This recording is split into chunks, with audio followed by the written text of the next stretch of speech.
ବିଜୁ ଜନତା ଦଳର ବନ୍ଧୁ ମିଳନ ଆଜି କେନ୍ଦୁଝର ଜିଲ୍ଲା ତେଲକୋଇ ବ୍ଲକର ଖୁଣ୍ଟାପଡ଼ା ଓ ଭୀମକାଣ୍ଡଠାରେ ଧନୁଜୟ ସିଦ୍ଧୁଙ୍କ ନେତୃତ୍ୱରେ ବିଜୁ ଜନତା ଦଳର ବନ୍ଧୁ ମିଳନ କାର୍ଯ୍ୟକ୍ରମ ଅନୁଷ୍ଠିତ ହୋଇଯାଇଛି।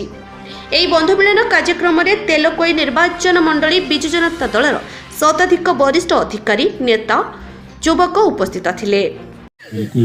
ବନ୍ଧୁ ମିଳନ ସମସ୍ତ ଯୁବକ ବନ୍ଧୁ ମାନେ सर्वोपरि मंचासी अतिथि वृंद ऑब्जर्वर सुब्रत भाई आम ऑब्जर्वर संग्राम केशरी भाई ललित भाई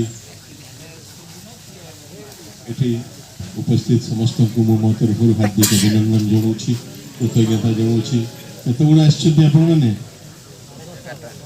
11 थकी गले आमर अतिथि मैंने भी थकी गले सेपटे वयस्क लोक मानकर दौड़ी दौड़ी नेबे। केन्दुझर जिला तेलकोईरू भोलेश्वर पात्रଙ୍କ रिपोर्ट बी न्यूज ओडिशा।